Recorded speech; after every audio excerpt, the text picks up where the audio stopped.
Renewal of TV licenses for 2024 is now open. Here is a quick reminder. A viewer's TV license costs 180 emalangeni per device. Other accessories such as decoders and set-top box cost 50 emalangeni per device. For traders and repairers, TV license costs 300 emalangeni per business area. And now, to pay your TV license, use these following methods. You can use MTN Mobile Money with the number 762222000 or dial *007 *3 *7 hash. Or you can use Eswatini Imali.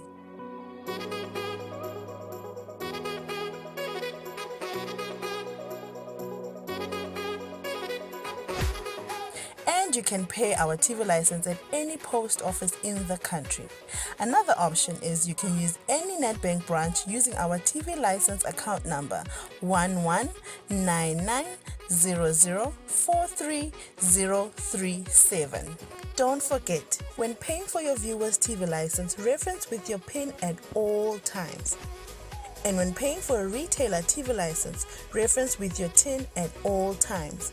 For more information, call us on 7802-4543 or 34050163 or 34020879.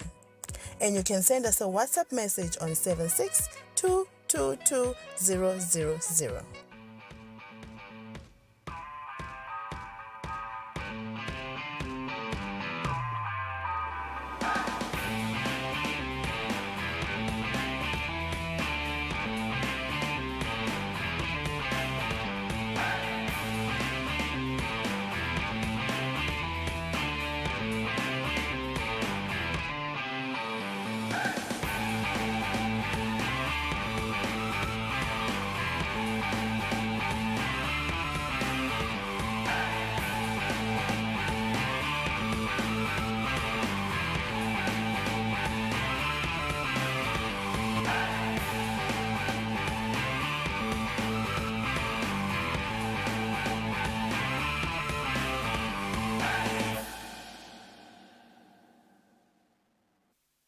And now, once again, we're back and we're live. This is your Thursday edition of Temidlalo, where we look at across all sporting codes that are making headlines in the Kingdom of Eswatini on this Thursday, where majority of you have started your long weekend, Easter weekend, where you're relaxed at home watching us live. Now, some of the stories or other ideas or topics to make a center stage this evening includes the 2023 National Sports Awards that were held yesterday at the George Hotel. This was a chance for the outstanding athletes in different sporting codes to be awarded and get what they deserve as awards. And there we look at the criteria and we look at the winners and everything, but also reflecting to the performance of some of the athletes. What a day it was indeed in the sports fraternity. Moving on, we've got the Eswatini TV in conjunction with MVA, and of course the bigger picture is the finals of Ingwenyama Cup, the 2024 Ingwenyama Cup final. The finals have been blessed by His Majesty King Mswati III, who was represented by the chairperson of the tournament, His Royal Highness Prince Tlangabeza, announcing the final. And of course, they were talking about also how the Eswatini STVA Chief Executive Officer also confirmed that Eswatini TV continues to be committed to support the country whenever there's such competitions. Otherwise, we have also highlights, extended highlights of the Eswatini versus Somalia. This is the team arrivals from the two teams when they arrived at Mbombela. We had a team of two, journalists here from Eswatini TV, that is Taribo Pembe and Patrice Msibi, and they were in Mbombela. They managed to package something for you, so we'll have a proper look when they arrived, the head coach, the players, the warm-up, the interview after the game, everything that you missed if you couldn't make the journey to Mbombela. Otherwise, sit tight, because and another topic that we might highlight also is this game that played earlier on. What a crucial 3 points for Manzini Wanderers that are in the race for fighting. Oof, what a finish. They're in the race to fight for relegation, and what a goal. Credit goes to our regional reporter, Tando Mhludi, who managed to collect that footage. Now, let's also introduce our in-house analyst who will make sure that I bring you live this last Thursday edition for the month of March. Oh, sibalo ngicube kahle umcimbi lomkhulu lona ukucelebrate wena. Yeah, ukuthi uphakamisa indondo idolo. Yeah. But ngikuthi lokukhulu Fabrice ngivuselena umbukelo weSwatini TV. Ngilesine sikhuluma tindzaba sokubalile letinyendi. Lokunye kuseta wendeka futhi kuta ema-holiday Easter holidays kodwa thina asiphumuli sisenda show ukuthi yena umbukelo weSwatini TV kutathi nakufika umsombuluko simlethele konke nakulakudingako nangalesine kuleli viki lelitawo. Now, let's look at the overview, Master, of the awards, because speeches were there. Of course, Prime Minister, presented by the Her Excellency, the Deputy Prime Minister. Athletes were awarded. Let's talk about the Master. Fabrice, siyathi ukuthi seyi-edition yesine le labakhulu khulumende bafikile batobusisa wona ama-awards National Sports Awards lokufaka ikhathi naye endvunankulu abekamelelwe liphini lakhe umhlonishwa Thuli Dladla lokufaka ikhathi chairman waka Sports Follow Committee lokufaka ikhathi naye indvuna yetemidlalo lengicabanga ukuthi Fabrice bonke nalabakhona ngale kwa Sports Council even nale board yakhona ka Sports Council ma associations cishe onke bekakhona labeka khona amelelwe bo president amelelwe bo mabhalane bonke bebakhona then nalama athletes lamanye awu labeka nominatiwe Fabrice I think lokumcoka kakhulu bamvu labe bagatsa kakhulu kubona nje ukuthi ingabe vele ngibali notawuhamba empili kuthola sports man of the year the bigger award lenkulu ngicabanga ukuthi lapho bami bebagatsile vele kubona but ngicabanga ukuthi lokukhulu kakhulu Fabrice ukuthi kulomnyaka wa 2023 nawubuka overall ubuka cishe onke lama sports uzama kuhlanganisa vele kulabende kahle siyakhumbula ukuthi idarts ihambile ichess yahamba yaya eIndia yabuya neligolide ema females madarts wahamba eNamibia yabuya nemendlela. I think lo mcimbi bekucelebrate because even nale performance ngicabanga ukuthi lama performances including bomajaha labenda inkondlo I think ku celebrate laba labende kahle ngeminyaka wa 2023. Talking about celebration, but I think the bigger picture, Master, along Funzile, some of the awardees on the day, the likes of Subsiso Matsenjwa, Bongi, Webo, Ismanga, maybe we take something. But when you look at the reality, the awards were about people who went out, especially on athletes, and were able to get medals. And what I picked also was all the award winners, Master, Abekogu scholarship, Olympic movement, which means they are still upcoming. They're upcoming. And it's make me also to think what's going forward. These are the athletes they need to be supported because Yambona Luka Fraser under the age of 15, talk about Bo Haley Hoy, they are still under the age of 15. Quick. Fabrice, I think now ukhuluma ngale scholarship mina ngicabanga lo mthetho wale scholarship kutsenga ukuthi bawubuyekete unikwe bamvana labasebancane ukhuluma Luka Fraser logcine a winner the bigger award sports man of the year waphinza wathola na young sportsman of the year. I think kuyadzinga ukuthi as early as 15 le scholarship sithole bamvana laba kanjalo because imagine if bekane scholarship athola le scholarship saka iyoga but overall nje Fabrice nawubuka cishe onke lama winners ukhuluma ngaye Luka Fraser ukhuluma nga Haley Ho ukhulume nge team ya correctional ngala ka volleyball then ukhulume nge association lehamba embili tech ball then ukhulume futhi ngabo nga coach Welcome Hlabathi uyadeserve because yes Manqoba ngala uyadeserve yena welcome ka swimming because Luka Fraser na Haley product yakhe so I think overall nje Fabrice ngicabanga ukuthi vele beku-celebrate ama-winners. All right, what an event it was indeed. Now, a few speeches were made, but the few that were made, there were heavy messages that were positive, including the Prime Minister, His Excellency, the Prime Minister, who was represented by the Deputy Prime Minister, Her Excellency Temidlalo. Let's listen to some of the speeches, including also the Minister for Sports, who was represented by the Minister for Tourism, James Melan. Let's listen to the speeches. It is my honor to address you here this afternoon on this auspicious occasion of the 2024 National Sports Awards. I take this moment to congratulate all who have already won awards here this afternoon. It is a pleasure to share in your joy. I also recognize the tension in the room. Apparently the tension is now over regarding the much-awaited final award prizes. Therefore, my remarks will be brief. I'm reading word for word. I don't think he knew that the awards were going to come first, then his statement last. So you'll pardon that as well. I've been pleased to learn that these awards are aligned with the African Union's agenda of 2063, particularly on inculcating a winning African culture.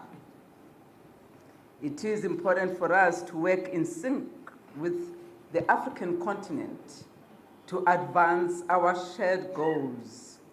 And I commend you as a sporting fraternity for playing your role in aligning the country with the African development agenda.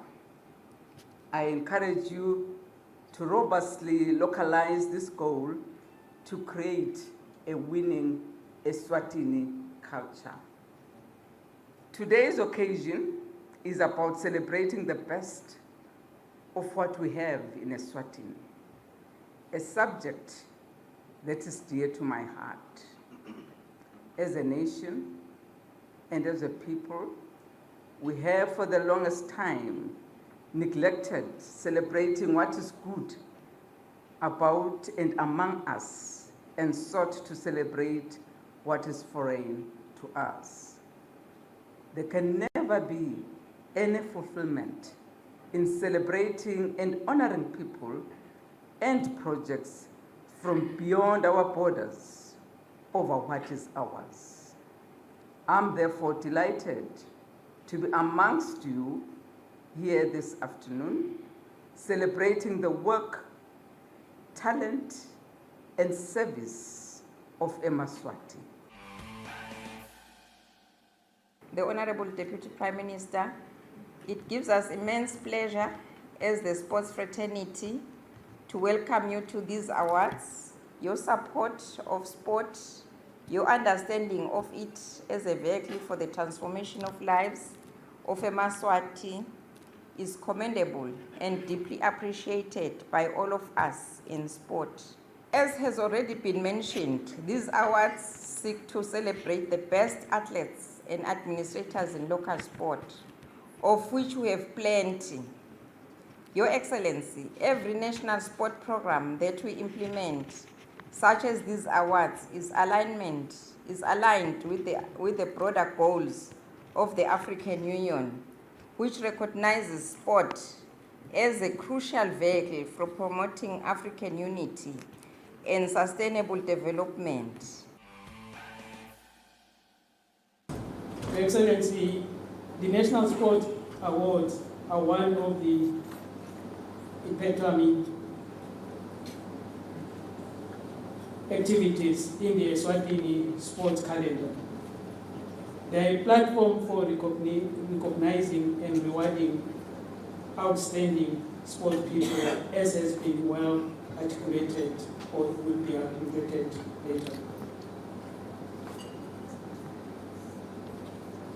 Honorable Deputy President, it is our goal to always produce young men and women that lift the country's flag high in the world sporting arena. and this event is significant. National Sports Reward Program, to which the awards are a subset, is at a high level of national recognition, Your Excellency. And as such, they are a firm reserve for excelling sports persons. They are for athletes and teams that have achieved international podium recognition. They are for sports practitioners that have displayed impactful, effectual, meritorious service. Distinctively, and otherwise stated, they are for athletes or teams that have achieved medals in international competitions and practitioners that have achieved notable goals of national building through sports. Now, some of the speeches that were delivered during the National Sports Awards from Her Excellency, the Deputy Prime Minister, Sport, or rather the Minister for Sports, represented by Minister for Tourism, Sport Council, and the Olympic Movement Master. We are better, Master, would see, especially when it comes to our athletes, the corner talent, they need to be supported.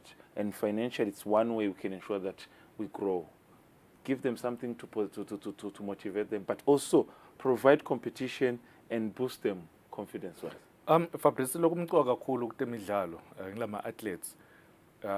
If maybe singagcina sikubonile lokho, sibeke wona embili, kube ngiwo futhi la sekelwa kakhulu. Ebese kuthi nasasekelwe lama athletes nawo atiphathise kwema athletes, atiphathise uyabona invele special kuthi ngakuthi naye understand ukuthi i special kanganani kuthi kutawukhona lokusekeleka. I think now uva nje ukuthi cishe la speeches yakhuluma kakhulu even nangokuthi isports siyakhona kwakha imisebenzi, bayakhona bamva ukuphila ngesport. So ngicabanga ukuthi onke leti leto if kungakhona ukuthi kuqaleke ukuthi mhlambe kudinga ukuthi yena sports council a motivating ministry ukuthi nakukhulunywa leti ndzaba leti more especially emaphakelo kudinga ukuthi leliphakelo bathi lokuthi nasicela leliphakelo ukuthi lenyuke liyokwenda ini naku lokuhamba phambili kumele kube ngilama athletes naku nje. I think lokhu because njoba sesisho ukuthi lawa ama National Sports Awards eminyaka sesine, I think lokho kuyakutshela ukuthi siyafuna lokubonga ku-rewarda ema-athletes lente kahle, because boLuca Fraser phambili wayi-Rwanda wafike wenta kahle, bekase-Dubai wafike wenta kahle, Haley Ho naye wente kahle, Welcome wente kahle simbonile.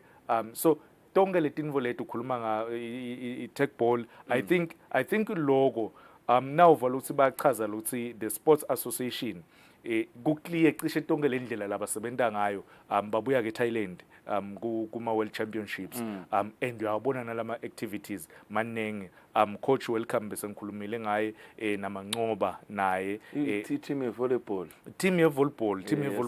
yase correctional, they're doing very well. I think nawubuka over the past 3-4 years bakhona ukuthi ba dominate la ekhaya bese bahamba bawucuthelana ngaphandle. Sekumele ukuthi nyalo lengaphandle sisale bathola igold. All right, beautiful stuff. All the winners yesterday, congratulations for your achievement. And now you have joined the race for the 2023 Regional Sports Awards to be held in Zambia in June this year. Now, moving on forward, we're less than 2 weeks to be able to witness the 2024 Ngwenyama Cup final between the heavyweights defending champions Green Mamba and the so-called first ever winners of that competition, Babane Swallows. On the 7th of April, His Majesty has already placed the date of the final. That was through the chairperson of the tournament. Let's listen to the chairperson of the tournament in the company of Eswatini Television Authority Chief Executive Officer Mlamulitami, just highlighting the excitement about this upcoming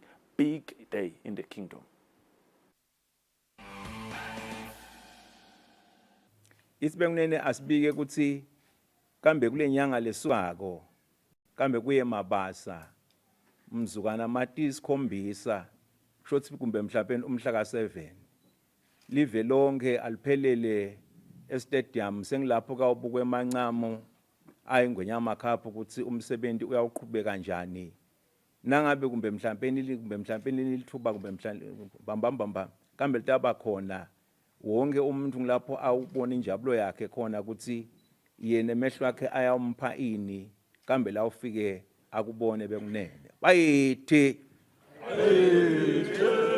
usho njalo umswazi omnyama kwaludurodu ngenza ombelebelweni umswazi abethe ezidla besifaka umgobo nombondo kawungena esigujini ungena amagabano nezinyatha ngeSwatini TV siyabonga nje siyajabula ukuthi silitholile lelithuba lekuthi singakhona ukuthi sihlanganise tinhloko naye MVA sakhona ukuthi kubonakala ukuthi sigcina siyabonisana ukuthi cha eSwatini TV akachubeke anikwe lo msebenzi lo engwenyama ukuthi abe ngulo bona sathi nalongakhoni nalesinelivolo lesingakhoni kuyofika kuwe kule nkundla yetembukiso sikwadi kubona nangumsebenzi lomuhle lo wendiwe inkosi lapho khona ihlanganise emaswati onke ngalendlela lena iwahlanganise ngemasiko iwahlanganise ngetemidlalo ukuthi kujatshulwe. Now, Master, you've heard a message. What's your take? His Majesty has blessed the day. Siva siphelele enkundleni yesive. Yeah, mhla tisikhombisa ngenyanga yamabasa lapha enkundleni yesive kaSomhlolo kutabe kudlala wona emancama engwenyama cup Mbabana Highlanders ngiloso ufake black man Mbabana Swallows versus Green Mamba mbukele ekhaya uyakhola lembo show but asichube.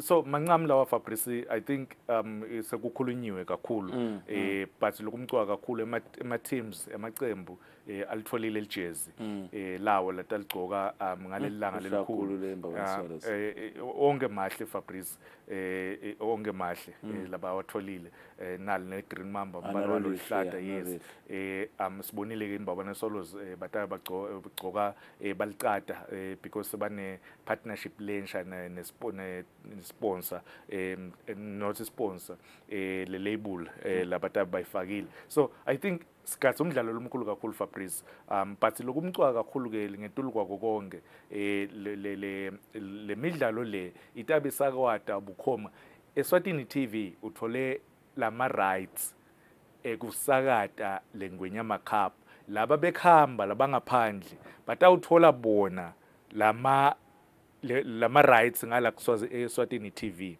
so yinvo leyo lenkulu kakhulu Fabrice ngiyakhumbula 2016 nayiqala yona ngwenyama cup sasiyisakata bukhoma kodwa lama rights ngiconsumene nawe siso somhlolo yes lama rights beka beswathatha ku ngiclub ekhamba bekungibola labashutha so nyalo tonke letinvo leto and tabe kune culture ke nayo on the day mancam culture so ngicabanga ukuthi overall nje kutabe kulanga lelikhulu kakhulu Fabrice sethemba ukuthi batawufika batiphathe kahle batawufika bagcwalise inkundla yesive kaSomhlolo njoba sale sikhombisa umhlaba sale sikhombisa ukuthi mhlambe nangabe kukhona tinini lekumele ukuthi tisekele sakhe inkundla tilethe imali tinikele veni sakhe inkundla ngoba Somhlolo kutawubonakala ukuthi semncane vele. Now, you've heard it for yourself. The Eswatini television will be broadcasting live the 2024 Ngwenyama Cup finals. That includes cultural finals, that includes the football finals. Master, we can't wait. Nangbuga, the two teams, they're here, they're competing for the league. And I think Mbabane Swallows, they have got Moneni, Pirates on Saturday, then Green Mamba, if I'm not mistaken, have got... there is one who's playing on Saturday, the other one is playing on Monday. The timing, Master, in the football calendar, angeke nukhale ukuthi lo munye udlale ngemcibelo mina ngidlala ngemsombuluko kanzi ngelisonto ufuna isidibane. Ifinal yehlukile usunomuntu for malanga ekuphumula. But nangabe utaba namalanga langa etulu kwalamathathu. Ekude inkinga. If Green Mamba bedlala ngalesibili ngabe siyasho mhlambe ke lapho ngakuyevakala but nangabe utawudlala msombuluko lesibili lesithathu lesine lesihlanu emgcibelo 5 days ngibona ukuthi ngoba traditional Master when you play Monday statistically you have to play Thursday then Sunday or another one Monday. For on a Tuesday, Saturday or Wednesday, Sunday. Bayadlala Champions League nje ngubekisela. Bayadlala ngalesibili, babuye badlale ngemigcibelo. Badlale ngalesithathu, babuye badlale ngelisonto. So khona abadlala ngalesine Europa League baphinde badlale ngelisonto. Badlala ngelisonto. So akukamele ukuthi ngabe siyakhala but nje sikhathi umdlalo lomkhulu kakhulu Fabrice go lamancama ngwenyama cup. All right, Master, at this point in time, that is a beautiful announcement by the chairperson of the Ngonyama Cup, who was speaking on behalf of His Majesty King Mswati III, blessing the big day. And Eswatini TV also committing that they will be there to support His Majesty in delivering this beautiful job. And indeed, we will be there. Now, just know that Sihlang Semenigati was playing against Somalia at the beginning of this week. That was Tuesday, and you had a team of two officials here at Eswatini TV. They took a drive to Mbombela on an assignment just to give us the colorful event and how the story unfolded. Behind the scenes, Master, what unfolded, the arrival of the team. I want us to take a look at that. But at some point, we'll discuss the goals and look at how I read a story in the paper say, let's skate. So we'll discuss about that. We'll discuss that. Or which you believe that. But let's look at what unfolded, especially the behind the scene prior to the kickoff itself at the Mbombela Stadium.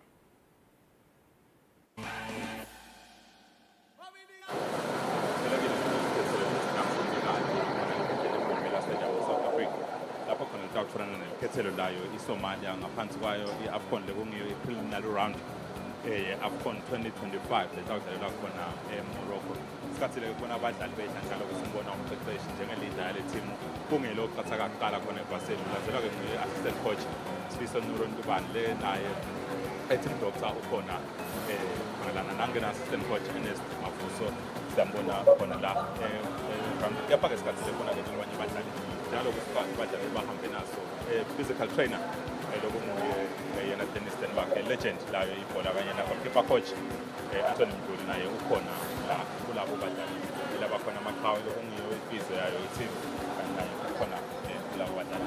We are putting the face behind the overall football association unayo kanye ke executive member lokunye eCampashon lophinde ke abe mu chairman we-home football regional football association naye ukhona la lokho kumyeke head of delegation abasingathi chief the mission yena Pampat so lebeka nabo sibela khona eMorocco wabuya nabo mababuya eMorocco wabuya khona eSouth Africa abayi so bathi khona ke bagatha bona lo mhlaba lo Somalia lo sikhathile ke ukuthi lana sibawona abadlali abadlali bamdala ngathi bayisaba abafuni kwetha abadlali selokhu bagathi kepha ke ngiyabona ukuthi 2010 yakade khomba ukuthi sebalungile ukuthi bangehla ngobanini sikhathi kubona lo kumele kuhlale captain ukuthi kube nguyelo wehla kuqala abalide naye njalo ukuthi sibonile coach alida libadla lakhe kulabo labehlele kuqala kuyo i-technical bench.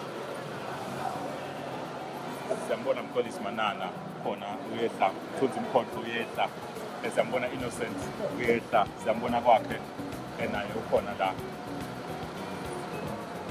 kanike nanelisa ayanda kadlela siyambona nathubelihle lokuqala udlale kumdlalo wakhe wokuqala evikini eliphelile siyambona Simanga naye ukhona lana naye ke na Gift naye ukhona lana nangineliso naye ukhona siyambona khanya kweza goalkeeper wayo babanalenda kanye isabhiyo lasandile Kametse ukhona ke kanye naye Slenge ukhona ke naye goalkeeper lapha ukhona Owa bakhona abadlali ukhona Sibonelo ukhona captain nange-captain ebengikhuluma ngayo solo simbathile kwethu ukhona Sikhali Enzinisa ukhona international players ehlakanye kanye Mxolisi kanye na-Justice Figueiredo behlakanye kanye ngibo laba semuva kwabo badlali.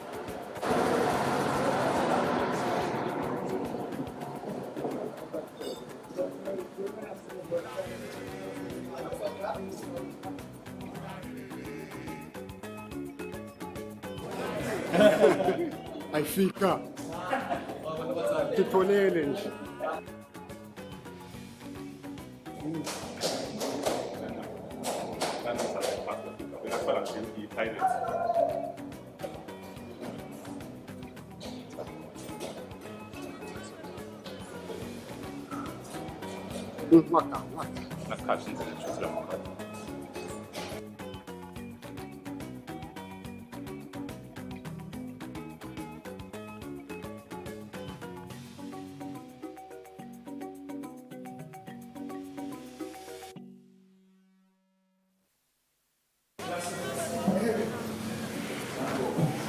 Kahlela.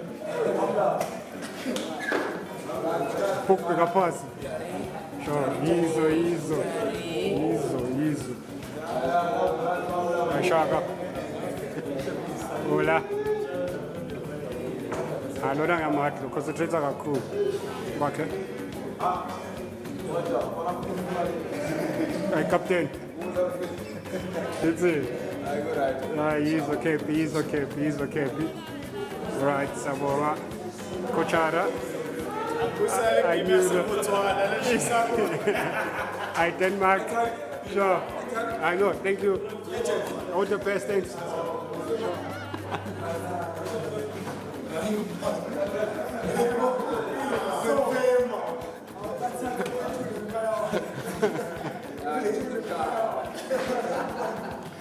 Sure.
Captain Westlang is warming up with the rest of the team. The team is out there warming up for the game. Of course, we are less than an hour away from the game.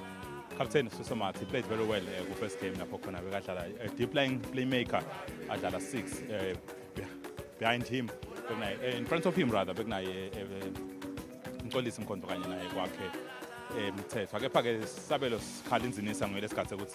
Alite the boys lapha embili njengaloku sambona ku first game bekunguye i-top man lapho akhona kuphuma nalo ligoli trademark Scully header leso simtayile ukuthi ushanga yonke indlela very good player lesimkhathile ukuthi namuhla abe very influential for yona i-national team.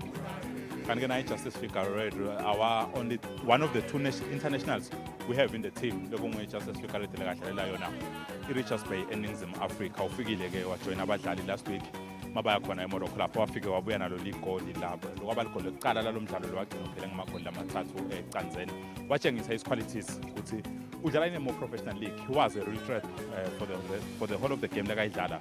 I think he was subbed on off lapha kubo 70 minutes. Goalkeepers Kanyakweze Shabalala kanye naye eNcamiso Mkhonyo eDlamini. Goalkeeper rather coach spoiled for choice lapha njengaloku very good goalkeepers. Very good record for yena eKanyakweze ku national team and rather eNcamiso naye he has played very well for the national team. crucial saves like awendele for ikhethele sive. It will be interesting to see ukuthi coach ukhethe bani kepha ke sabona kuqala ukuthi wahamba naye encamiso le kadlala kahle le kungasiboni isizathu sekumdropa ukuthi angeke ayivimba le game lena njengaloko aba ne game lenhle sibili. You know ke ku goalkeeper, the more they play better, the more they will continue ukuthi bakhona ukudlala ba gain leyo confidence. So we do hope, or we do think ukuthi coach utaqhubeka with the selection yakhe encamiso. We are seeing a very balanced squad in terms of experience, in terms of young players into the team. They are blended very nicely. If you look at the front line, Igna Skali, Igna Mtunzi, who's been with the national team before, Kunamkolis Losazama go to his footing, national team, Losakal Kamalak, we have Vochas Figurate who've been there. But in the same squad, you have Bosmanga Masangani, Laba Safiga national team. I think he'll be playing his third game for the national team. Last week it was his second game. His first game was against Botswana, where we lost 2-1. Yes, maybe the edge is not in his side, but his contribution and his introduction to the team, everyone has that opportunity. At national team, who will be playing his second game. Already so assist to a national team Africa. Who've been there and done that. We have got to believe. So in essence, this is just a balanced squad. We're looking for the current squad Nyalo, for the future. And as they break off, you can actually tell in first 11, you can actually tell nalabo labatawuqala ebenchini lengakutshela khona ukuthi iline up naye lapha ifirst 11 lapho khona asebenza nayo ke physical trainer bese kukunika sithombe ukuthi nabo labatawudlala igame kule squad lesadlala khona Somalia ku first leg lishintsho lengilibonako babuyele njalo kubanjalo iline up uma ujaja from kuloko lesikubonako kuyo iline up yakhe lekasebenza nayo physical trainer lokusho ukuthi we are not expecting any new changes or any additions to the squad currently. Let's say kusitshela ke ne-approach yayo igame ukuthi coach we are for the same approach like abanayo ku first leg lapho khona akafuni ukuvulela lutho because you'll expect Somalia ukuthi after they have nothing to lose right now, they can attack from the first minute and see ukuthi kwendekani, and if Eswatini will be able to maintain and defend well without conceding in the first 10-15 minutes of the game, could us negate more confidence going into the game. But if we concede, could us under a lot of unnecessary pressure in this game, more especially if it continues going 0-0. I think it will give us the edge over them because they lose confidence. But if they score first and they score early, could us thinking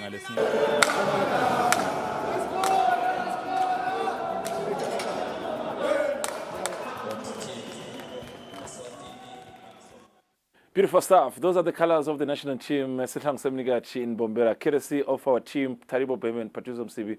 Beautiful packaging of that insert, talking about how the team was prepared. Master, but I want us to take a break and when we come back, we'll talk about the game itself.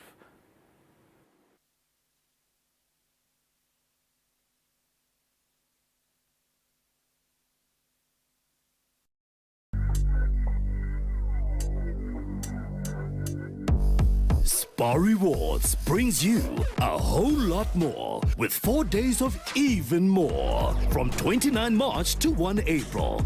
Like 1.35 kg Bokoma Wheat Bix for $59.99 and 355ml Red Bull Energy Drink. Buy any two for 30 Emalangeni. Spar Rewards. Sign up for more.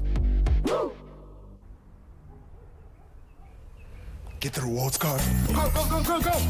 I need.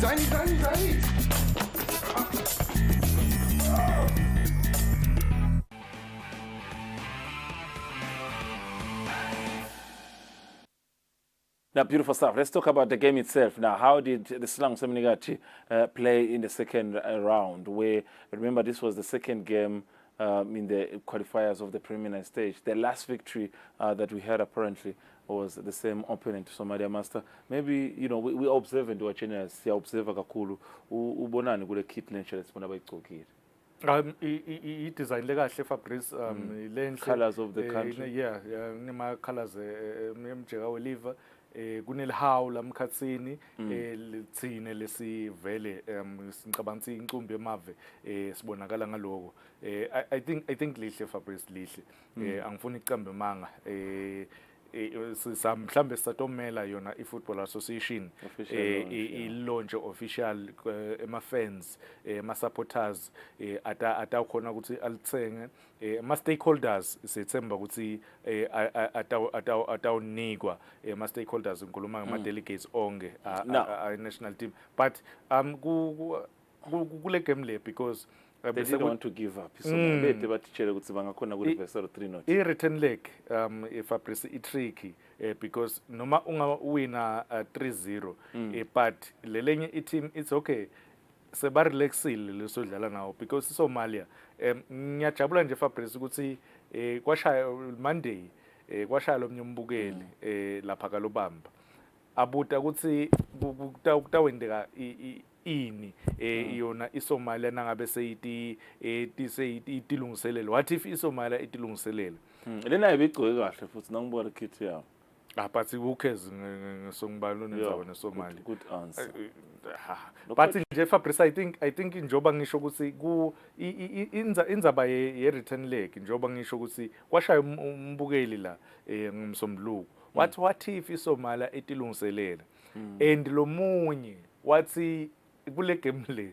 akunikwe lithuba labadlali labangadlali ngakhala Fabrice ngathi once wenda leyo mistake leyo they will get back into the game yeah not unless now ngabe uwine 8-0 noma 10-0 but ke overall nje Fabrice Somalia early in the game they attack I think now buka nje lama chances lawa vele yeta iditshelile ukuthi ifuna lokungenani first 15 minutes 20 minutes babe sebanalo ligoli babe sebakorile khona ukuthi second half bakhona ukuthi bawathole lawo magoli lawo otherwise badlala ibhola lenhle more especially kuma flanks bebakhona ukuthi bayifake le bhola bayifake ikhathe eboxing unfortunately noma fortunately for us because ngeke ngithi fortunately for us bebangakhona ukuthi by capitalize kulawo ma chances laba thola but nje nawubuka njoba bekashilo coach wabo ukuthi kunebadlali la kithi laba ingodi nawubuka ukuthi Justice Figueredo this chance this is a good chance I but think what was the position ushishwayishaya noma he didn't hit the target ngicabanga ukuthi if he had a chance he could have posed a bit he had all the time no I think ushaye kahle lo munye bekangasho ukuthi I trap kancane bese soyakhela but I think ushaye kahle net le direction beyishoda nge direction le bhola yakhe ukuthi at least hit the target noma force the goalkeeper ukuthi ende is save but otherwise it was a good chance Mxolisi azama from distance yamati ukuthi une shoot but I think kudzinga ukuthi Fabrice kulamanye ama games yena Mxolisi bamtshele ukuthi lamanye awudzingi ukuthi nawuyithola le bhola usheshe ushaye because kusuke sesenabadlali ambi kwakho and nalesikhala suke sesesithe kakhulu but njengoba ngisho ukuthi seshilo ke Fabrice ukuthi Justice even na first leg beka ngala ku side lelingaka left akhathe in ashaye nawuyibuka nje le indlela ladlala ngayo vele na ukuthi sithi utayiholda le bhola bese sothi ngiyashaya yes uyashaya goalkeeper phose wenda liphutha lapha masibeshisa le bhola but ngicabanga ukuthi indlela vele ladlala ngayo and ke vele bebede naye babade ukuthi kunemidlalo lo Justice Figueredo lo ingodi kanganani lakithi but nabo le spirit sekunga give up I think sisibonile because besithi nas-attacker thina sishiye tikhala lingemuva because nawubuka nje nathi ikhala nathi against i-team Fabrice lengingasho ukuthi i-tactically good ligoli leli because thina besi-attacker bakhona ukuthola le bhola then that counter press yes nangale ngenhla kunemidlali but sine la nawubuka nje ukuthi kunebadlali la boxing labangi 3 bethu letikhala betitinengi kakhulu but half time yashintsha ku 0-0 early second half lapho nathi sesidinga because early in the second half nangabe ku-not uyalidzinga leli goal. I think le pressure lebe siyifaka ngicabanga ukuthi iyasita but solo iSomalia le solo Pressure, iya-attack first half le ngicabanga ukuthi coach wabatshela ukuthi if nihluleka kupenetrator nithole emagoli ekhathe boxini zamani phela niwashaye ningaphandle kwelibhokisi lawo magoli. What a day indeed it was. This is the still first half. Pressure coming from Somalia, the energy telling themselves they can still turn the 3-0 goals. But this is Eswatini now trying to get into the good books. Also, Somalia takes another counter attack. I think i-patience Fabrice bekude kule game le, more special first half. Because nawubuka le ndlela besitatela ngayo. Nalapho khona bekumele ukuthi sithi build up so ende lawo ma passes 1 2 3 1 2 3 because nasinale bhola thina sikhona lokudlala Fabrice ngicabanga ukuthi singoti kakhulu but once sajaka satatatela I think ngiko loku I think ngiko lokunye lokufika kusimosha kakhulu. I think la Skali ube a bit selfish because kunabongwa ngale ngenhla at least ukuphasa la ngenhla then yena bese soyisha across bekutawenda ukuthi mhlambe ishintshe le game sihamba imbili nga 1-0. Now we're getting to the second half quickly, Master, waiting for the teams. But what's in umthetho, Master, ugcoka ama kit ugcoka kanjani if you are an away team ngoba there is so much similarity in these kits, blue and white. Fine, ngiyabona nomunye ugcoke white top. Okay, we'll get into the discussions of that after the game, but there is a rule. One should have been totally white and the other one totally blue. There is too much similar, Master. Now book. But let's look at I Master kukhona lokubona mehlo akho yabona, but let's get to the game first. Second half, Master, that's where we saw the goals. Yes. I think second half Fabrice. Satqala nje I think khona lokwendeka. Yeah. Second half early nabo be Somalia because nawubuka lama long balls labe batama kuwadlala I think ngiwo la labamoshe kakhulu and sekwesibili kwenteka na kuFabrice iqala goalkeeper uphumile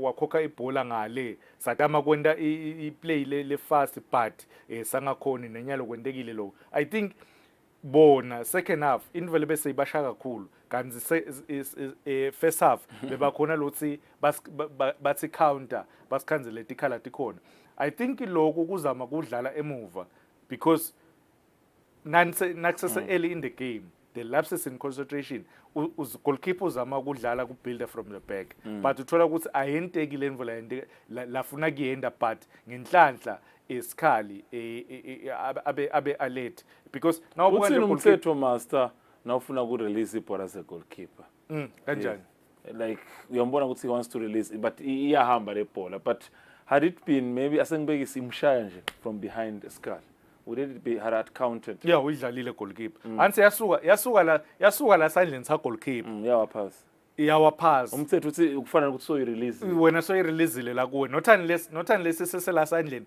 kuthi umvulungu ayidlala lapho but I think lokuba alert kwakhe esikhali ngiko lokwende ukuthi silithole le goal lekuqala and just few minutes after this young man I think Fabrice besa abuyele ngale ngenhlanga le because kule left side yes lapho khona vele a strong khona adlala khona and now ibuka that pass lengenile between the two defenders and ke Fabrice I think he basically kuthi once ngaya ngale kuleli kona kancane le 18 area far post mina indvele ngidayishaya across iya ku far post le ball I think I technically kahle yeku apply from umdlali ucicishekile umdlalo njenga yebonga but ema fans eSwatini akhona kubongelela asathi igame vele sesiyiwinile beSomalia abahleli pass but babuyele ke Fabrice bakhona ukuthi bona baholde le bhola because nabo ngicabanga ukuthi as much as technically si better than bona but bona beba threat Fabrice nababamba le bhola and le foul bekuyifoul akeke bese sisakhala usithi Rafaela wende kanjani yes bekuyifoul spot on and they made a couple of changes now you are leading 2-0 you bring in a few players. Having an aggregate of 5 goals, and consider my changes were meant to give other players a chance. I think Fabrice wonke muntu angeke bese sesisola i-technical bench.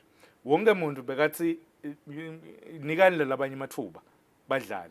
Nikani labanye mathuba badlale. Bathi nabangena ke Fabrice, I think iSomalia ibese inyusa lamagiya because nawubuka nje lendlela leseba labe siba attacka ngayo.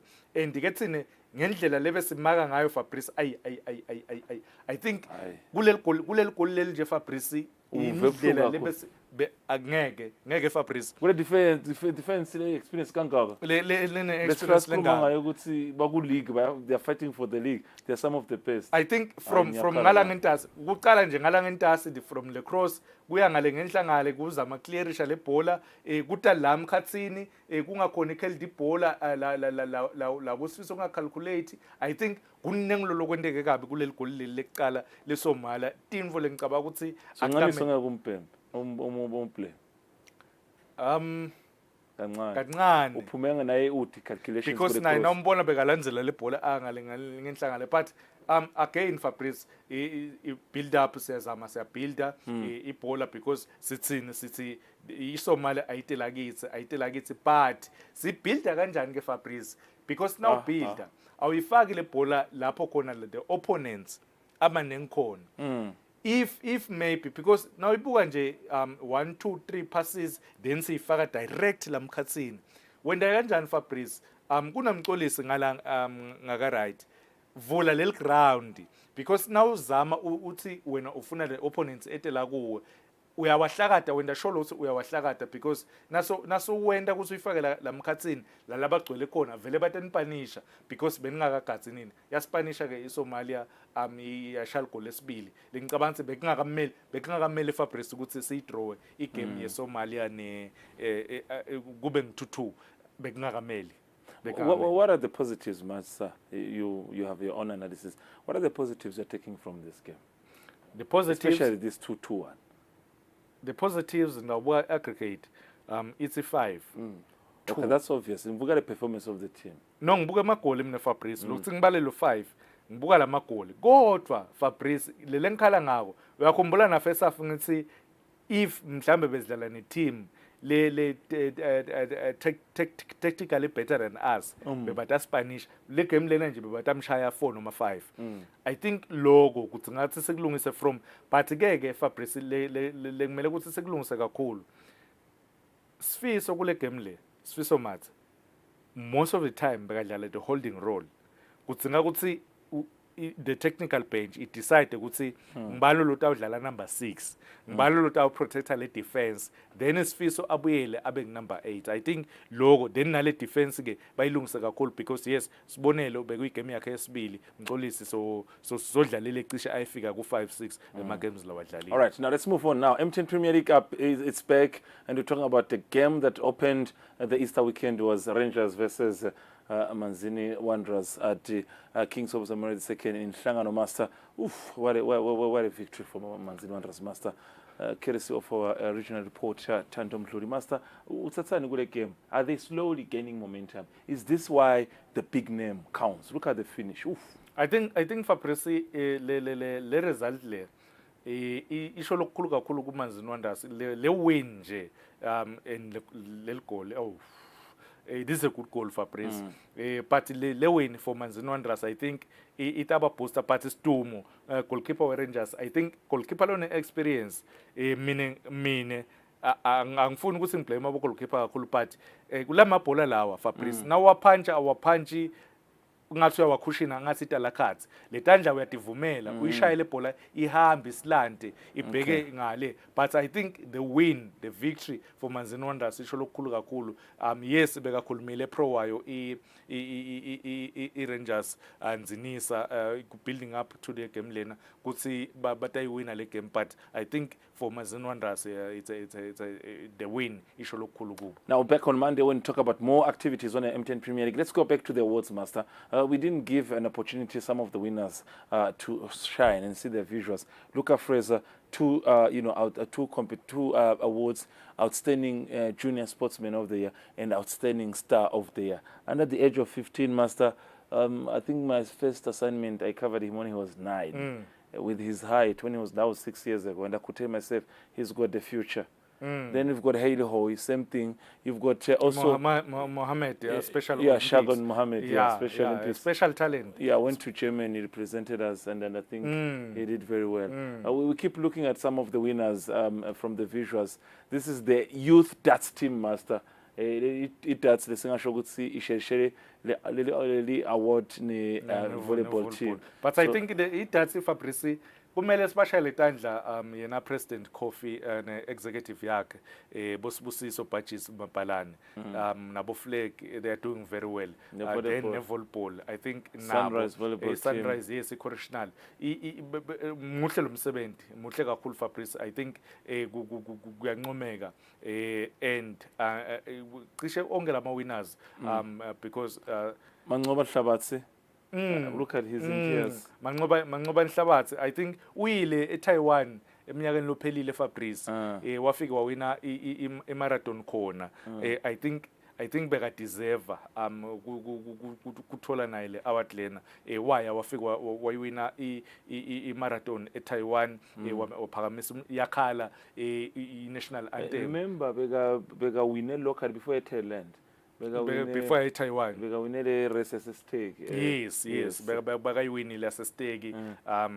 Samanyendana nje awawina. I think even our colleagues who print Sabhelo Kwebo banajongile bayisherishile le award, then wasesoyafika wena ngala electronic wafike waseso yaphakamisa nawe indondo. I think Fabrice, for Eswatini TV for wena I think kukhulu logo kuthi bonga ithola le award lena outstanding sports journal of the year 2023 kukhulu kakhulu. Now senda komelela live eZambia. I think ngicutselane regionally nalabanye. I think kukhulu kakhulu Fabrice kumele ukuthi sikushayele tandla. Sibonga kakhulu Master, sicela usuvale ihlelo Master. Ngicabanga ukuthi mbukeli isikhathi seTemidlalo sesifikile sifike emaphethelweni ngathi ngagcina kuvalelisa Fabrice but nje overall I think kubonga wona ama-loyal viewers sibonga overall the winners la winile laphakamise indondo more especially Luca Fraser lo hamba embili lothole 2 wema awards, outstanding young sportsman, outstanding sports star of the year 2023. He deserves it. This young boy next year, the year after, and the year after, and the year after, without Kubera, Abe Star of the Year.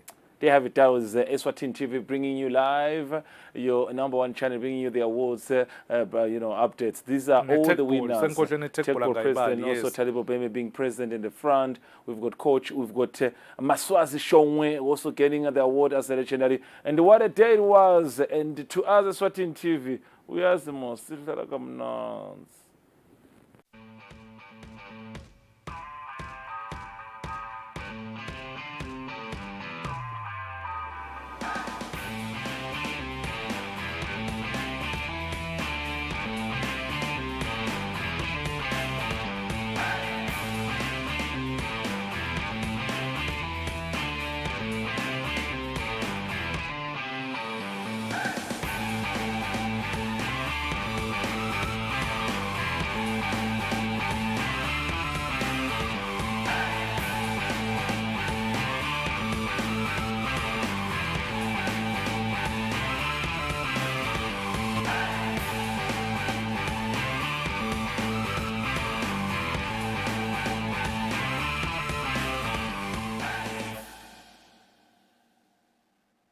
Be sure to catch Business Watch every